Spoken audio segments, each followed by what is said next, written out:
वज़ीर-ए-आज़म आज आसाम में हजारों करोड़ के प्रोजेक्टों का करेंगे आगाज। इलाकाई राब्तों को बढ़ाना और तिजारत को फरोग देना मंसूबों का मकसद।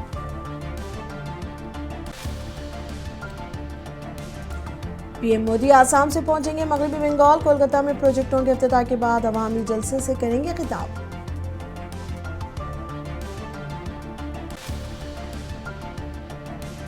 इसराइल का लिबनान पर हमला, तिब्बी हमले के 12 अफराद हलाक। इसराइल और हिजबुल्लाह के दरमियान जंग जारी है, लिबनान की वजारत सेहत का बयान। सदर ट्रंप तेल की बढ़ती कीमतों को पसंद नहीं करते, जेडी वेंस का दावा। अमरीकियों का तहफ़्फ़ुज़ हमारी अव्वलीन तरजीह, नायब सदर का तासुर।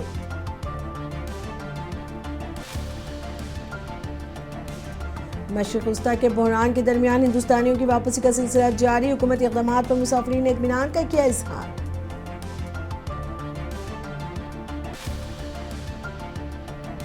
राजस्थान के नमहीरा उदयपुर हाईवे पर भयानक सड़क हादसा, 2 लोगों की मौत, मुतादिद जख्मी में ख़वातीन भी शामिल।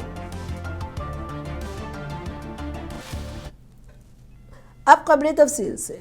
शुमाली मशरक़ी और मशरक़ी हिंदुस्तान में बुनियादी ढांचे को मजबूत बनाने के लिए वज़ीर-ए-आज़म नरेंद्र मोदी आज आसाम और मगरबी बंगाल में कई बड़े तरक्याती प्रोजेक्टों का आगाज़ करेंगे।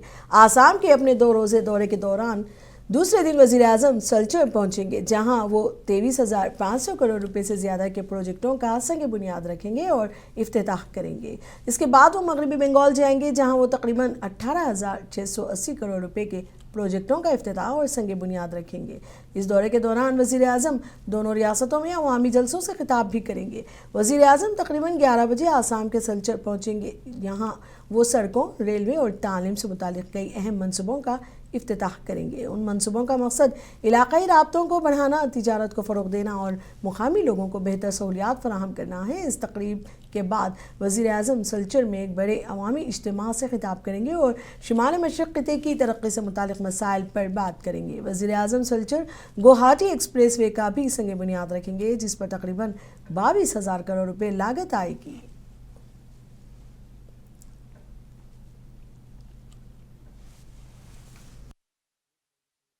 चालू हो गई और जो पीएम हाई सिक्योरिटी प्रोटोकॉल में आते हैं, उसीलिए जब जब जो हमारा वज़ीर-ए-आज़म नरेंद्र मोदी आज आसाम के मगरबी बंगाल पहुंचेंगे, जिसके दौरान वो कोलकाता में तकरीबन 18,680 करोड़ रुपए के मुतादिद तरक्याती मनसूबों का इफ्तिताह और संग बुनियाद रखेंगे।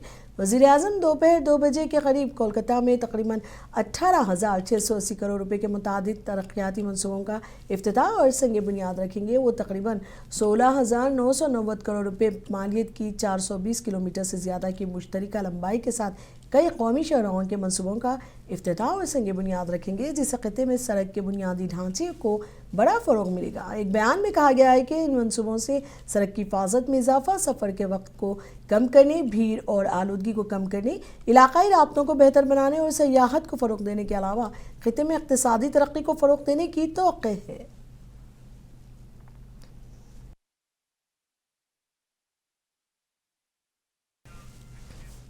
बंगाल बीजेपी के सीनियर लीडर दिलीप घोष ने इल्ज़ाम आयद किया है कि एलपीजी बहरान से लोगों को गुमराह किया जा रहा है। उन्होंने कहा कि इस सिलसिले में घबराने की ज़रूरत नहीं। उन्होंने बंगाल भर में एलपीजी की कमी की तरदीद की है। बीजेपी लीडर ने कहा कि इस सिलसिले में अवाम को परेशान होने की ज़रूरत नहीं है, क्योंकि मरकज़ी हुकूमत ने इस सिलसिले में कई इक़दाम किए हैं। पूरा देश के लोग भरोसा कर रहे हैं मोदी जी की बात पर, बंगाल के क्यों नहीं है? लोगों को भड़काया जा रहा है, यहाँ डराया जा रहा है। हम जानते हैं होम डिलीवरी होता है गैस का, लोग क्यों लाइन में पड़े हैं? वहाँ कहाँ कमी है? किसको गैस नहीं मिला है? जानबूझ के क्राइसिस बनाया जा रहा है, अफरा तफरी मच रही है। आप सरकार ने भी रेड मारना शुरू कर दिया, देखा है, विशेष करके विरोधी शासित राज्यों में। कर्नाटक से शुरू हुआ, हजारों और जमाखोरी हो रहा है सिलेंडर, तो इसे जानबूझ के क्राइसिस बनाया जा रहा है। यहाँ सारे आम दुकानों में डोमेस्टिक सिलेंडर यूज हो रहा है, तो इसके कारण सरकार भी थोड़ा कड़ाई से स्टेप ले रही है कि ये सब बंद हो। सफिशिएंट गैस है, अभी से क्राइसिस की कोई डर नहीं है और सबको मिलेगा, इसलिए डरे ना, अपने समय को खराब ना करे जाके। पूरा देश के लोग भरोसा कर रहे हैं मोदी जी की बात पर, बंगाल के क्यों नहीं है? लोगों को भड़काया जा रहा है, यहाँ डराया। राज्यसभा इंतखाबात पर बिहार कांग्रेस के सदर राजेश राम ने कहा कि हर कोई अपनी अपनी तादाद की बुनियाद पर दावे कर रहा है, लेकिन असल सवाल यह है कि वोटर कहां जाएंगे।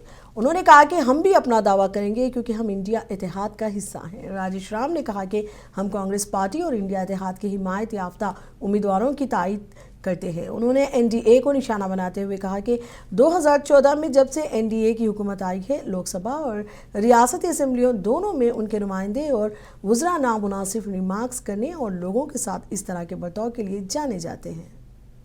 ये दावा तो सब अपने अपने आंकड़े के हिसाब से कर रहे हैं और देखना ये है कि वोटर किधर जाते हैं। दावा हम भी करेंगे, हम चूँकि इंडिया गठबंधन के पार्ट हैं और हम कांग्रेस पार्टी का समर्थन जो हमारे इंडिया गठबंधन के समर्थित उम्मीदवार हैं उनका है, और हमारे सभी विधायकों जो है कल बैठक करके सारी बातें तय कर चुके हैं और आने वाला समय में देखिएगा कि हमारा इंडिया गठबंधन के उम्मीदवार आपके सामने जो है विजय। ये कोई नई नहीं है, जब से 2014 से एनडीए के सरकार बना है वो सभी लोकसभा में, विधानसभा में उनके जनप्रतिनिधि मंत्री इस तरह के अभद्र टिप्पणियां करने के लिए जाने जाते हैं। इस तरह के अभद्रता लोगों के साथ किए जाने के लिए प्रचलित है और ये कोई नई बात नहीं। देखिए, दावा तो सब अपने अपने आंकड़े के। बिहार के आइंदा चीफ मिनिस्टर को लेकर सियासी हलकों में बयानबाजी तेज हो गई है। इस दौरान एमपी पप्पू यादव ने मुतालबा किया है कि नीतीश कुमार के बेटे निशांत को वजीर आला बनाया जाए। पप्पू यादव ने कहा कि अगर बीजेपी से कोई वजीर आला बने तो निशांत को पहले मौका दिया जाना चाहिए। उन्होंने कहा कि नीतीश कुमार के पास अब भी मौका है कि वो पहले निशांत को मुकर्रर करें और इसके बाद बीजेपी को मौका दें। पप्पू ने कहा कि मुझे नहीं मालूम कि नीतीश कुमार निशांत को बाद में तैनात कर पाएंगे या नहीं। उन्होंने कहा कि अवाम ने मैंडेट दिया है कि इस सिलसिले में समझता हूं कि निशांत को पहले मौका देना चाहिए। वाज़ेह है कि एमपी पप्पू यादव के अलावा जेडीयू के कारकुन भी निशांत कुमार को वजीर आला बनाने का मुतालबा कर रहे हैं।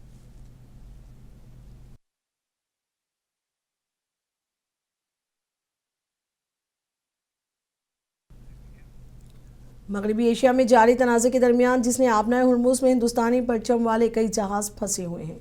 हिंदुस्तान में ईरानी सफ़ीर मोहम्मद फ़तेहली ने कहा कि हम इस मसले को हल करने की पूरी कोशिश करेंगे। फ़तेहली ने कहा कि ईरान और हिंदुस्तान दोस्त हैं, हमारे मुश्तरका मफादात और मुश्तरका अक़ायद हैं।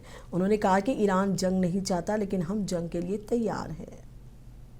We have a good relation with the government of India, and all high-ranking officials talked yesterday with the Indian government and high-ranking officials, and I think that we should pray to Allah to remove all the obstacles from the in different fields. And as your question, we tried our best to remove the problems, and I think that you can see in the near future good news in this case.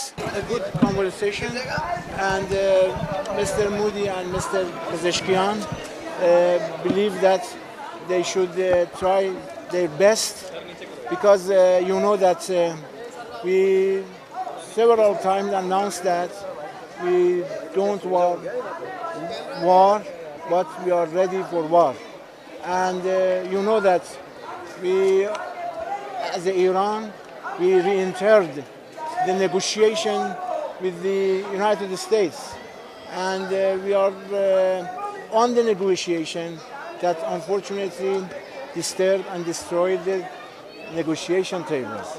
And now we say to all the governments, Iran, don't worry.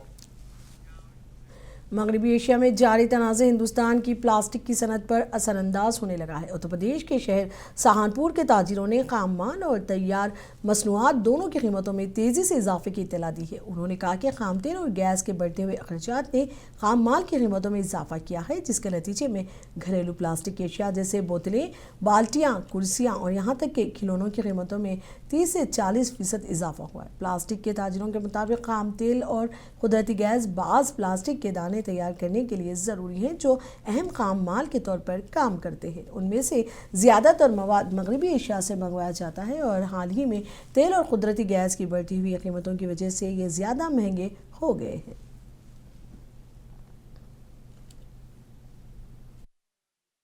Plastic का फर्क पड़ता है, तेल gas सब महंगी होगी, production में फर्क आ गया और मटेरियल के रेट एवरेज करीब करीब 30 से 40% बढ़ गए, जिसकी वजह से माल भी नहीं बिक पा रहे हैं। तो ईरान तेल सारा कुछ आता ही ईरान से है, गैस पाइपलाइन भी ईरान से ही आती है, तो सब चीज़ों का इफेक्ट प्लास्टिक को बहुत ज़्यादा पड़ा है। मार्केट बहुत अब चली गई है, 30 से 40% रेट बढ़ गए हैं। सबसे पहले रॉ मटेरियल की अगर बात करें तो प्लास्टिक के दाने में जो रेट बताया जा रहा है वो दुगना बताया जा रहा है। उस वजह से जो खिलौने की फाइनल प्रोडक्ट है उसके रेट में कम से कम 25 से 30% की रेट की तेजी आ चुकी है। हर प्लास्टिक से रिलेटेड आइटम में खिलौने सबके रेट बढ़ गए हैं और इससे व्यापारियों को काफ़ी दिक्कत आगे आने वाली है।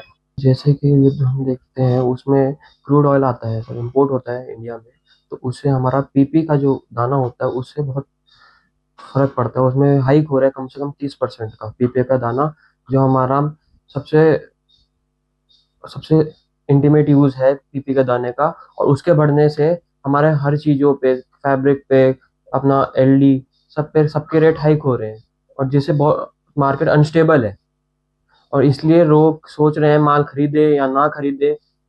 लोगों बहुत अनस्टेबल है मार्केट और माल भी बिकना बहुत कम हो चुका है। ईरान और इराक भूषण कुमार नामी एक शख्स जो बरनाला जिले के भदौरी हल्का के शाहना गांव में अपने गैस सिलेंडर के लिए लाइन में खड़ा था, दिल का दौरा पड़ने से फौत हो गया। इतलात के मुताबिक ये शख्स तकरीबन 2.5 घंटे से लाइन में इंतजार कर रहा था कि अचानक उसकी मौत हो गई। अहले खाना फिलहाल लाश को घर ले गए, जबकि इंतजामिया मामले की तहकीकात कर रही है। इतलात के मुताबिक 66 साल भूषण कुमार मित्तल और उनका बेटा देवराज मित्तल सुबह 8 बजे से गैस सिलेंडर के लिए लाइन में खड़े थे। उनकी बारी 25वीं थी, ताहम उनका नंबर आने से कबल सिलेंडर पर बैठते ही उन्हें दिल का दौरा पड़ा और वो मौके पर ही दम तोड़ गए।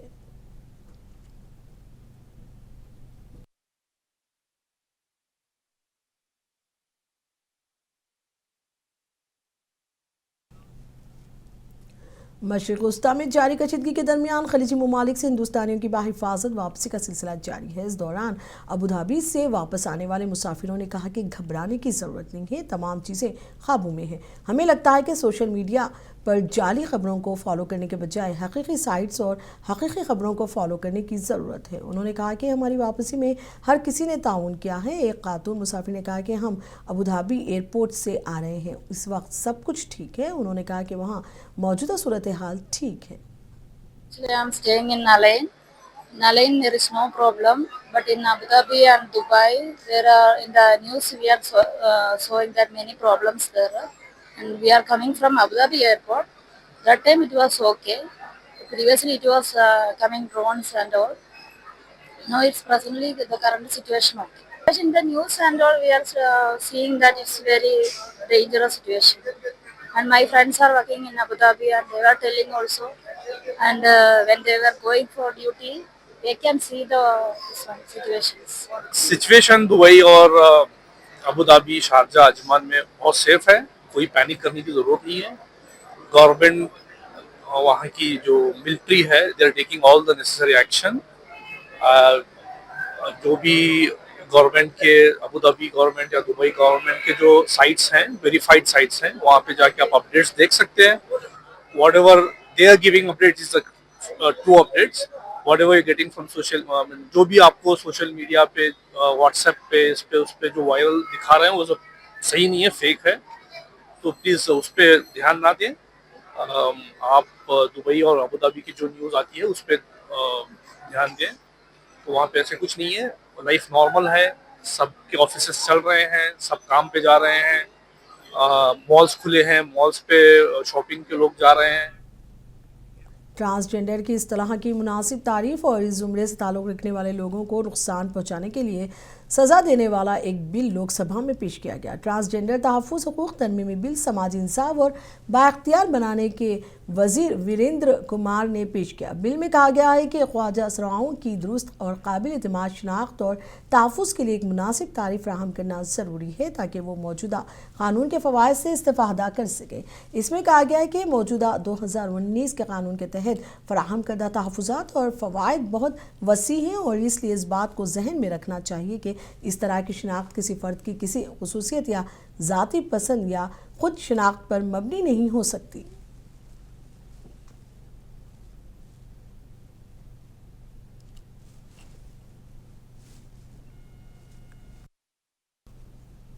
कर्नाटक के महकमा जंगलात ने एक ऑपरेशन शुरू करते हुए जंगली हाथी को पकड़ लिया जिसने एक 49 साला कॉफ़ी किसान को हलाक कर दिया था। ओहदेदारों ने बताया कि किसान गणपति को जंगली हाथी ने उस वक्त रोंद डाला जब वो ज़िला गुडागू के विराजपेट तालुका में सुधापुरा के करीब अपने काफ़ी के बागात का दौरा कर रहा था। हुक्काम ने बताया कि हाथी काफ़ी के बागात में फसलों को नुकसान पहुँचा रहा था और उसने इलाके के कारकुनों, बागबानों के मालिकान और स्कूल के तलबा में खौफ पैदा कर दिया था। गणपति की मौत के बाद मुकामी बाशिंदों और मुंतखब नुमाइंदों ने हाथी को पकड़ने का मुतालबा करते हुए एहतजाज किया था।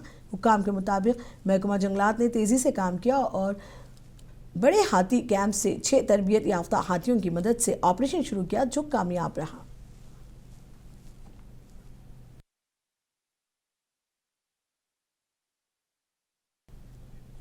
कमर्शियल एलपीजी सिलेंडरों की सप्लाई में रुकावट का असर अब स्कूलों तक पहुंच गया है। मगरबी बंगाल के पश्चिम मेदिनीपुर जिला में सरकारी स्कूल जो तालिब इल्मों को दोपहर का खाना फराहम करते हैं, खाना पकाने के गैस सिलेंडरों की कमी की वजह से इस सर्विस जारी रखने में एक अहम चैलेंज का सामना है। दोपहर के खाने का प्रोग्राम बच्चों को खास तौर पर कम आमदनी वाले खानदानों के बच्चों को स्कूल लाने में कलीदी किरदार अदा करता है। स्कूलों इंतजामिया ने कहा कि खाना पकाने वाली गैस की अदम फराहमी के साथ उन्हें जल्दी अपने मेनू पर नज़रसानी करना पड़ सकती है और कुछ अशिया को छोड़ना पड़ सकता है। ताहम स्कूल के हुक्काम पर पुरुम्मीद है कि हुकूमत फौरी मदाखलत करेगी और खाना पकाने वाली गैस की बिला तअत्तुल फराहमी को यकीनी बनाएगी ताकि दोपहर के खाने का प्रोग्राम बगैर किसी रुकावट के जारी रहे। अभी तक कंटिन्यू नहीं मिल रहा है, ये बड़ी प्रॉब्लम है हमारे लिए। इसके लिए ना गवर्नमेंट की तरफ से कुछ नहीं फंड मिला है, इसलिए बहुत प्रॉब्लम हमारा है। कैसे हम कंटिन्यू ये मिड डे मील चल रहा है, कितना दिन चल रहा है, ये बहुत प्रॉब्लम है। Present situation is very critical though. Still we don't have any instruction from the higher authority regarding this thing, and we will in future we will write up the situation to our higher authority for resolve the issue. If the crisis seems remain same, no, that is not the thing. We must run the midday meal at any cost because it related to the nutrition of children. ऐसा जैसे rate बढ़ रहा है तो हम कैसा mid day meal चलेंगे। हमको मिड डे मील का मेनू चेंज कर रहा है, मेनू का थोड़ा कट छट कर रहा है पड़ेगा। अभी तक कंटिन्यू नहीं मिल रहा है। मगरबी एशिया में जंग के साय ने हिंदुस्तान भर में तिजारती एलपीजी की सप्लाई को मुतासर किया है जिससे खास तौर पर होटलों और रेस्टोरेंटों को नुकसान पहुंचा। ताहम दिल्ली के दरियागंज में वाक़े मोती महल रेस्टोरेंट ने बहरान पर काबू पाने के लिए खाना पकाने के मुतबादिल तरीक़ों का इंतखाब किया है। ये रेस्टोरेंट जो अपने मुगलाई डिशेज़ और दाल के लिए मशहूर है, गैस के चूल्हे के साथ लकड़ी से चलने वाले चूल्हे इस्तेमाल कर रहा है ताकि ये यकीनी बनाया जा सके कि किसी भी डिश को मेनू से ज़बरदस्ती ना निकाला जाए। शुमाल की तरफ शिमला में छोटे खाने पीने की जगह और ढाबे भी बैकफुट पर हैं। हिमाचल प्रदेश के दारुल हुकूमत में खाने के कई दुकानों ने अब अपने किचन बंद कर दिए हैं और मालिकान कारोबार चलाने के लिए हुकूमत से मदद चाहते हैं। घरेलू सार्फिन के लिए उत्तर प्रदेश के शहर गाजियाबाद में एलपीजी की परेशानियों ने अलग ही शक्ल इख्तियार कर ली है। रिहायशियों का इल्ज़ाम है कि उनके नाम पर बुक किए गए सिलेंडर कहीं और पहुंचाए जा रहे हैं। उन्होंने कहा कि सिस्टम ने उन्हें नई बुकिंग करने से भी रोक दिया है क्योंकि हुकूमत ने लाजमी करार दिया है कि रिफिल सिर्फ 25 दिन के वक्फे के बाद ही बुक की जा सकती है। ढाबा 2 दिन से बंद है और मेरे मतलब सिलेंडर की सप्लाई नहीं आ रही है। सरकार से यही गुहार है कि सिलेंडर की सप्लाई को प्रोवाइड किया जाए, या तो छोटे सिलेंडर ही प्रोवाइड किया जाए। ढाबा तो चलाना ही है सर, और कई दिनों से मतलब समस्या में ही है, और वर्कर भी घर चले गए छुट्टी करके, और अब अकेला मैं क्या करूँगा, कहाँ से दुकान का किराया करेंगे, कहाँ से अपने कारोबार चलाएंगे आगे की तरफ। कल आधा दिन ही खुला रहा, गैस ना मिलने के कारण जो है हमारे को होटल बंद करना पड़ा, ढाबा बंद करना पड़ा, क्योंकि कब पता नहीं कब गैस मिलेगी, बुकिंग हो नहीं रही है। तो इसलिए सरकार से उम्मीद करते कि हमारे जो है इसको जल्दी जल्दी जो हमारी उम्मीदों को पूरा किया जाए। जो दाल हमारी 32 घंटे से 36 घंटे सिमर करती है, वो हम आधा चारकोल पे ले जाते हैं और आधा रिड्यूस टू हाफ हम गैस पे कर लेते हैं। वजह यही है, मेरा सिलेंडर बुक हो चुका है, मुझे DSC नंबर ही मिल चुका है, पर मुझे सिलेंडर नहीं दिया गया। फरवरी का बुकिंग है, मैंने दोबारा रात में बुकिंग करने की कोशिश की तो उसमें दिखा रहा है कि 26 तारीख को फिर एक और सिलेंडर ले चुका हूं। मैंने अभी तक सिलेंडर लिया नहीं, मेरे 2 बुक हो चुके हैं। अब दिखा रहा है, डेट दिखा रहा है 25 दिन बाद बुकिंग करें। अब मैं क्या करूं, मैं 2 महीने से परेशान हूँ, 2 महीने से मुझे सिलेंडर नहीं। राजस्थान के नमभीरा उदयपुर हाईवे पर भयानक सड़क हादसा पेश आया। इतलात के मुताबिक पिकअप और कंटेनर के दरमियान खौफनाक तसादुम की वजह से 2 अफराद हलाक और 13 दिग्गज जख्मी हो गए। आईनी शाहिदीन के मुताबिक बेकाबू कंटेनर्स आने वाले पिकअप ट्रक से टकरा गया, जिसकी वजह से हादसा पेश आया। पिकअप में सवार कई ख्वातीन और बच्चे जख्मी हुए हैं, जिन्हें इलाज के लिए अस्पताल में दाखिल करा दिया गया है। पुलिस ने इस सिलसिले में केस दर्ज करके तहकीकात का आगाज कर दिया है। नेपाली के पास एक्सीडेंट हुआ, वहाँ से निकुम से 13 पेशेंट अपने यहाँ रेफर होकर आए हैं। उनमें से 5 पेशेंट की कंडीशन क्रिटिकल थी, उनका प्राइमरी उपचार करके हमने उदयपुर महाराणा अस्पताल रेफर कर दिया, एवं 8 मरीज हमारे यहाँ उपचाररत भर्ती है। NHRC ने मगरबी दिल्ली के जिला मजिस्ट्रेट और सिटी पुलिस कमिश्नर को होली के मौके पर उत्तम नगर में तसादुम में एक 26 साला शख्स की हलाकत के सिलसिले में नोटिस जारी किया है और उनसे 2 हफ्तों के अंदर कार्रवाई की रिपोर्ट तलब की है। केस की कार्रवाई के मुताबिक कौमी इंसानी हकूक़ कमीशन ने हुक्काम को 4 मार्च के वाक़े की मुकम्मल और गैर जानिबदाराना तहक़ीक़ात करने की हिदायत की है। पुलिस ने तरुण के कत्ल के सिलसिले में 2 नाबालिगों को गिरफ्तार किया है और 14 बालिगों को गिरफ्तार किया है, जिसकी मौत होली के जश्न के दौरान उत्तम नगर की JJ कॉलोनी पर पड़ोसियों के 2 ग्रुपों के दरमियान तसादुम के दौरान हुई थी। NHRC ने अपनी कार्रवाई में कहा कि इसने शिकायत मौसूल होने के बाद इस मामले का नोटिस लिया है।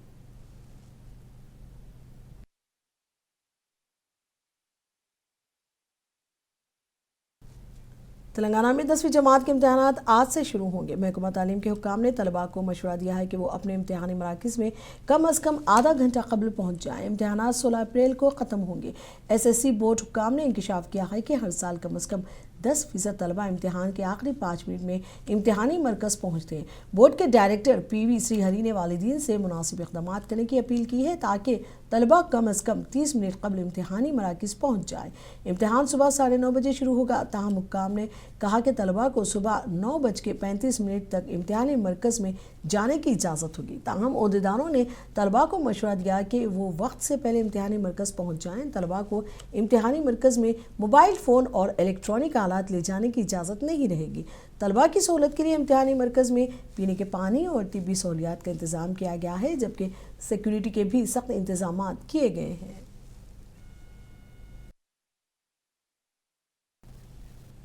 क्यूबा के सदर ने अमेरिकी मज़ाकिरात की तस्दीक की है। उन्होंने कहा कि क्यूबा ने अमेरिकी हुकूमत के साथ बातचीत की है।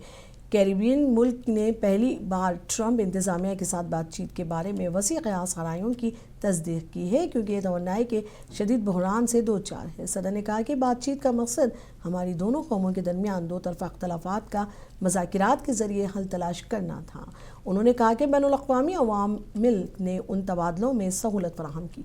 वाज़ेह है कि अमेरिका के साथ क्यूबा के ताल्लुकात कई दिहाइयों से कशीदा रहे हैं और साबिक़ सदर के दूसरे दौर हुकूमत के दौरान एक मुख्तसर मेलजोल को छोड़कर दुश्मनी का शिकार है।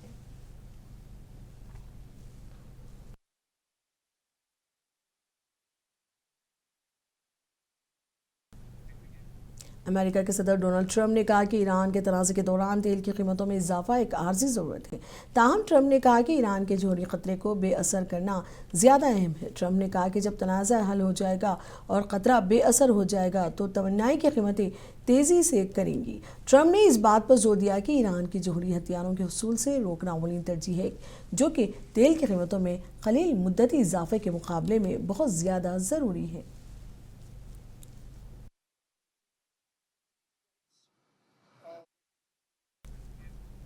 इस दौरान अमेरिका के नायब सदर जेडी वेंस ने कहा कि सदर डोनाल्ड ट्रंप तेल की बढ़ती हुई कीमतों को पसंद नहीं करते और ना ही मुझे ये सब कुछ पसंद है।